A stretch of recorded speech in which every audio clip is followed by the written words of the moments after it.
इस कार्यक्रम के पुण्यार्जक हैं के जैन, सुधा जैन, रचित जैन, लिपि जैन एवं अव्याना जैन नोएडा, श्रीमती नीनू लोकेंद्र, सिद्धि Jain Murar Gwalior, Shrimati Trishala Jain, doctor Monika, doctor Neeraj Jain, Nikhil Sejal, Paschim Vihar Delhi, Shrimati Santosh Jain, Shri Vishal Chand Jain, Shrimati Poonam Jain, CMA Pankaj Jain, Amit Jain, राशि जैन, उन्नति जैन, सेक्टर 37 नोएडा, पारसमल, इंदिरा देवी, संजय, विनीता, अजय, नीतू बाकलीवाल, सूरत, श्री विनोद जैन मिलेनियम, श्रीमती नीता जैन, समस्त गुरु भक्त परिवार फिरोजाबाद। धर्म स्नेही सत श्रद्धालु यहाँ पर उपस्थित आप सभी भव्यवर पुंडरीक पुण्यात्मा महानुभाव आचार्य भगवान योगेंद्र देव स्वामी विरचित ज्ञानांकुश ग्रंथ की वाचना करते हुए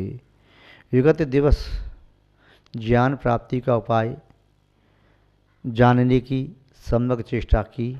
आज तृतीय कारिका के माध्यम से ये जानने का प्रयास करेंगे कि शरीर से रहित अवस्था कैसी प्राप्त हो सकती है। यह शरीर संसार का कारण है। देह संसारस्य मूलम स्यात्, यह देह संसार का मूल है। देह नहीं हो तो आत्मा बिना देह के संसार में जन्म मरण नहीं कर सकती। देह संसार का कारण है। देह है तो दुख है, देह है तो संसार का सुख है, देह है तो जन्म है, देह है तो मरण है, देह है तो रोग है, देह है तो बुढ़ापा है, देह है तो शेष अवस्था है, देह है तो फिर देह की अनुकूलता प्रतिकूलता भी है, देह की सम विषम अवस्थाएं भी हैं। देह है इसीलिए सब है, नहीं तो देह के धर्म ही न होंगे। देह है इसलिए देह के धर्म हैं, देह है इसलिए देह की पर्याय हैं, देह है इसलिए देह की अवस्था हैं, और देह नहीं तो फिर देह की से उत्पन्न होने वाले देह के आश्रित वे गुण दोष भी नहीं रहेंगे। महानुभाव, ज्ञान प्राप्त करने पर ही सम्यक मार्ग में गति संभव है, ज्ञान प्राप्त किए बिना नहीं। और ध्यान रखना, शब्द ज्ञान नहीं है, शब्द ज्ञान का कारण है। माचिस अग्नि नहीं है, अग्नि उत्पन्न करने का कारण है। ज्ञान सुख नहीं है, सुख को उत्पन्न करने का कारण है। आम का पेड़ आम नहीं है, आम के फल को पैदा करने का कारण है।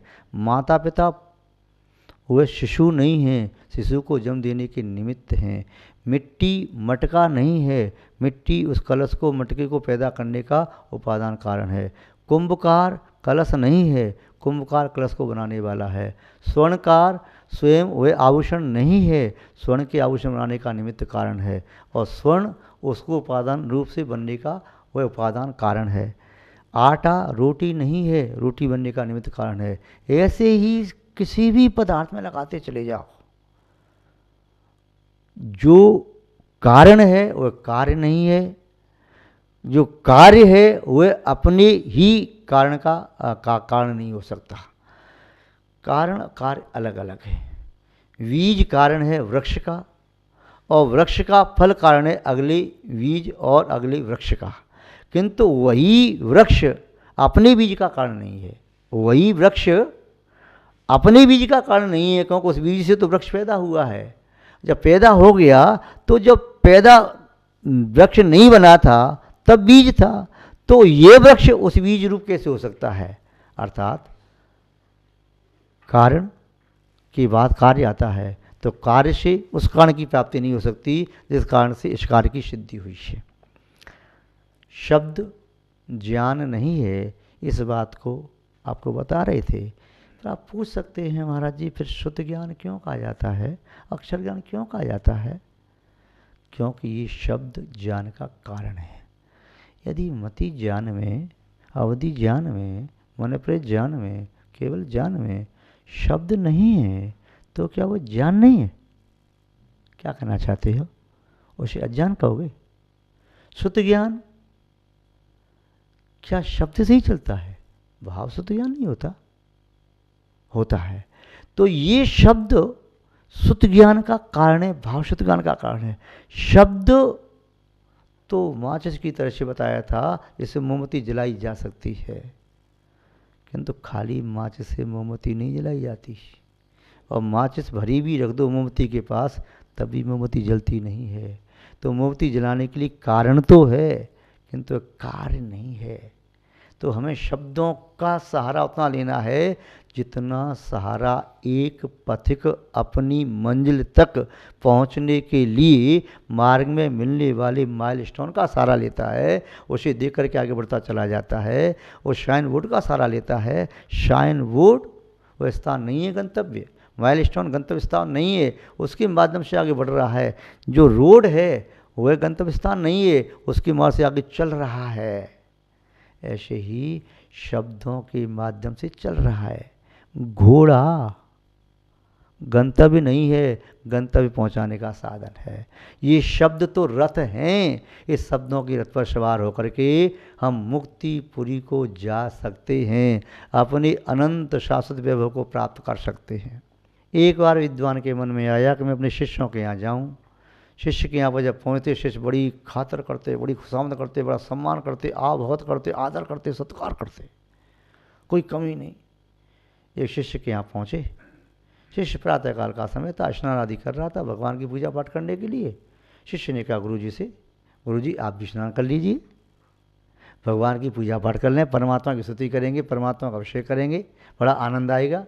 फिर बैठ करके दो चार ज्ञान की बातें करेंगे, भोजन पानी करेंगे। विद्वान ने कहा तुम्हें मालूम नहीं मैं कौन हूँ?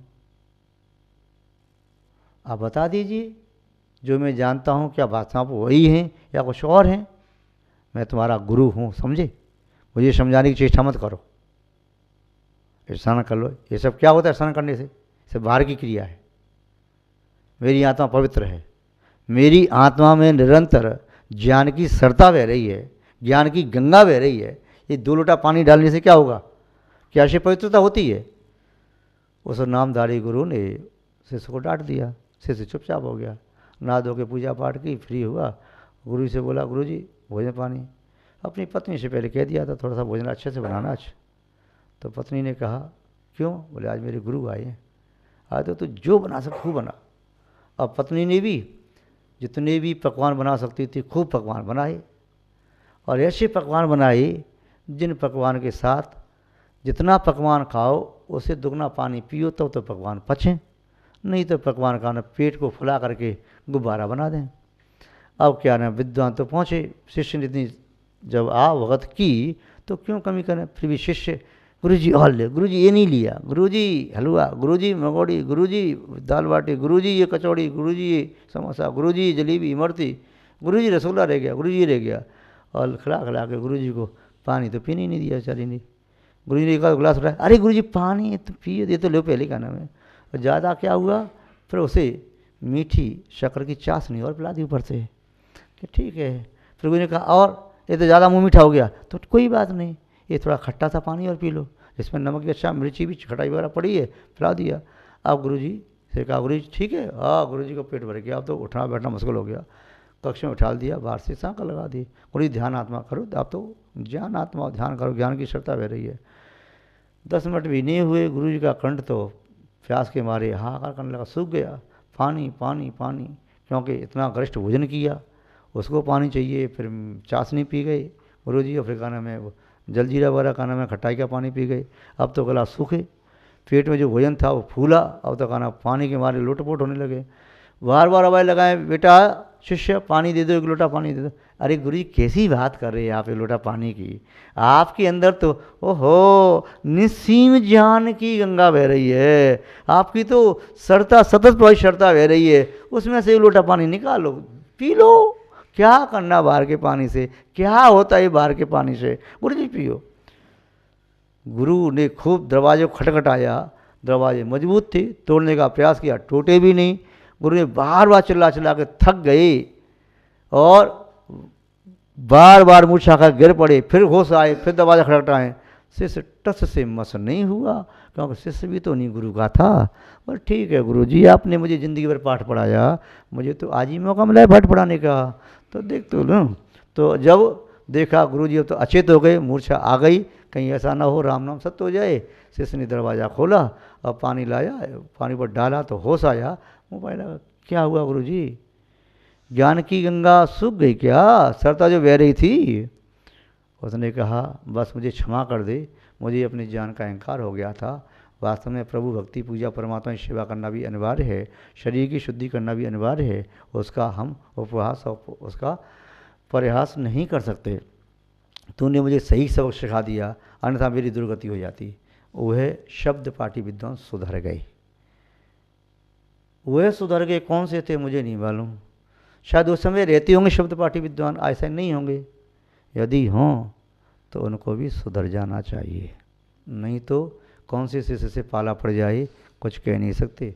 आज के ज़माने में शिष्य भी कमज़ोर नहीं है, तो यदि वो व्यवहार की क्रियाओं को छोड़ेंगे, लोप करेंगे तो गड़बड़ हो सकता है। तो यदि इसलिए कोई शिष्य किसी अपने गुरु को प्रैक्टिकल में समझाए और ज्ञान की गंगा का महत्व बताए, उसके पहले आचार्य भगवान जानक उसमें कह रहे हैं कि शरीर को नष्ट करना चाहते हो तो और शरीर के आश्रय सुख दुख को नष्ट करना चाहते हो तो उसका उपाय है। क्या उपाय है? तो आचार्य महोदय कह रहे हैं शुभाशुभात्मकम कर्मम देहिनाम भवधारिणाम भावे शुभाशुभे नष्टे देहो नश्यति देहिनाम। आचार्य महोदय कह रहे हैं शुभात्मकम कर्म। कर्म दो प्रकार के होते हैं, या तो शुभ रूप में या अशुभ रूप में, तीसरा प्रकार कोई होता ही नहीं है। तीसरा प्रकार कोई होता नहीं, या तो पुण्य रूप या पाप रूप, ऐसा नहीं होता कि तीसरा कोई प्रकार हो। एक आलसी व्यक्ति था, तो आलसी व्यक्ति था, कोई काम धाम नहीं करता। पत्नी ने बहुत कहा जाओ कहीं काम करो, ऐसे घर में पड़े पड़े कैसे काम चलेगा, तो चला गया। जहाँ जाता एक दिन भी काम नहीं करता, आलसी वहीं पड़ा रहता दुकान पर, कुछ काम ही नहीं करता। दुकानदार ने कहा बस उठा के दे देना। अरे सेठ जी उठा के आप ले लो, छोटी सी चीज़ है, कोई बहुत भारी थोड़ी है, उठा लो। वो दुकानदार को लगता है नौकर मेरा है, मुझे ऑर्डर दे रहा है, चल भाग यहाँ से, दूसरे दिन बुलाते नहीं। बेचारा 10-20 दुकान छोड़ करके आ गया। पर पत्नी से ने कहा तुम क्यों नहीं काम करते हो? बोले मैं क्या करूँ, काम करने गया तो उसे भगा दिया मैंने मुझे को। चलो पत्नी गई और मिलिट्री वालों की जो मेस थी वहाँ काम होता था, उससे उसका परिचय था, उसका भाई लगता था। बोले यहाँ पर इसको नौकरी में लगा लो। लगा लो, कोई काम नहीं है विशेष, और यहाँ पर मेस में तो हाँ ही काम कर लूँगा, खाने पीने का काम कर लूँगा। और वो बड़ा आलसी आदमी, तो उसका जो मेस का मालिक था उसने कहा मैं अभी जा रहा हूँ बाज़ार से सब्जी आदि लेने के लिए, तब तक एक काम करना, ये मटर रखी है ना, इन पूरी मटर को छील करके छोटे छोटे दाने अलग रख लेना, बड़े बड़े दाने अलग रख लेना। जी बिल्कुल ठीक जी, सुन लिया, समझ में आ गया? अरे जी कैसी बात करते हो, आपने ये तो कहा छोटे छोटे एक तरफ, बड़े बड़े एक तरफ, बिल्कुल छीले रख लूँगा। ठीक है, लौट करके आए, बे माँ से आराम से खुराटे मारे, जगाया, उठ उठ उठ, उठा वहाँ कर मल करके, हाँ क्या है? वो काम हो गया? बोले कौन सा काम? जो बताया था ना, मटर को छील लेना, दाने छोटे छोटे अलग रखना, बड़े बड़े अलग रखना। क्या हुआ काम? मैं तो काम करने ही बैठा था, तो क्या हुआ? देखो मैंने पहली मटर की फली उठाई, वह छीला, तो उसमें क्या हुआ? मैंने देखा एक दाना छोटा था, एक दाना बड़ा था, पर बीच में एक दाना बीच का था। तो आप ये कह के गए कि छोटे दाने एक तरफ में, बड़े दाने दूसरी तरफ में, पर बीच वाला कहाँ रखना था आपने बताया नहीं, तो मैं क्या करता? इसीलिए तो जो व्यक्ति इस प्रकार के आलसी होते हैं तो वे काम करना नहीं चाहते, बचना चाहते हैं। तो यहाँ पर बता रहे शुभाशुभ कर्म दो ही कर्म है, तीसरा कोई ऑप्शन है ही नहीं। उसके लिए एक उस दाने को छोटा मान करके छोटे में डाल देता है, बड़ा मान के बड़े में डाल देता है, बीच का कोई ऑप्शन था ही नहीं।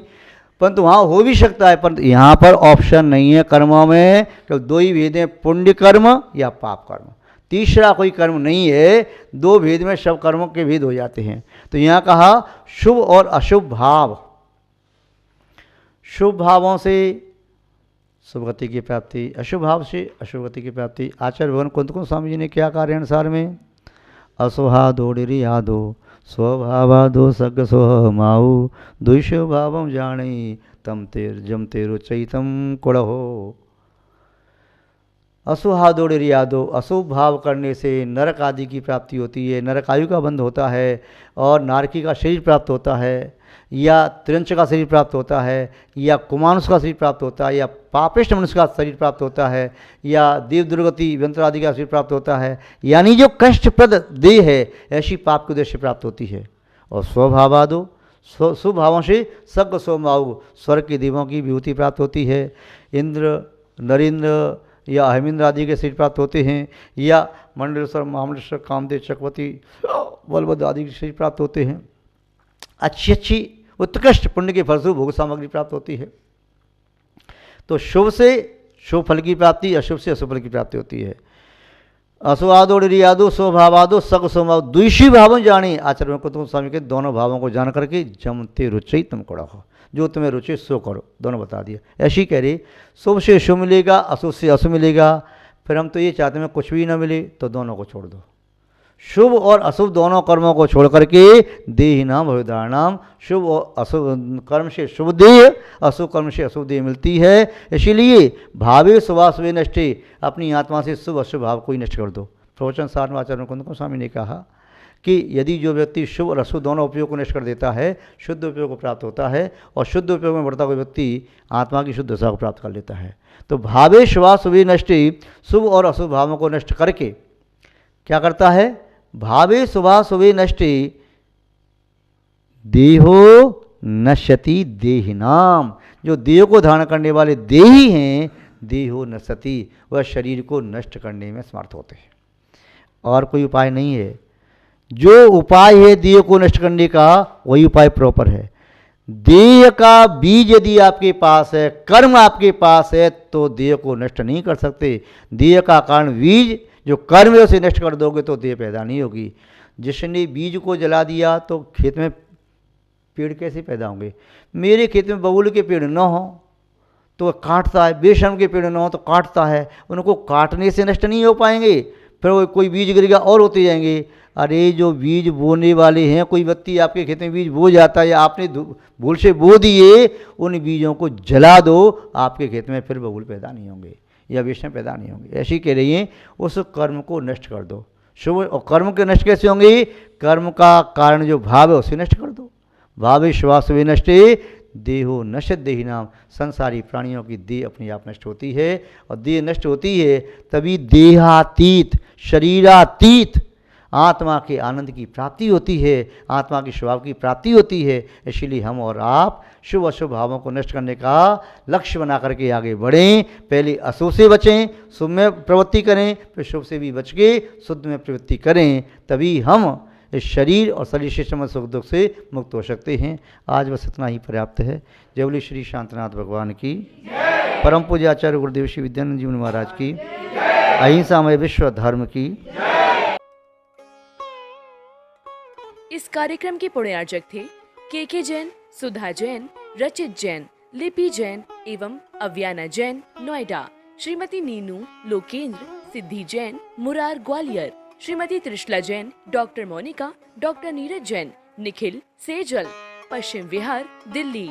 श्रीमती संतोष जैन, श्री विशाल चंद जैन, श्रीमती पूनम जैन, CMA पंकज जैन, अमित जैन, राशि जैन, उन्नति जैन, सेक्टर 37, नोएडा। पारसमल, इंदिरा देवी, संजय, विनीता, अजय, नीतू बाकलीवाल, सूरत। श्री विनोद जैन, मिलेनियम। श्रीमती नीता जैन, समस्त गुरु भक्त परिवार, फिरोजाबाद।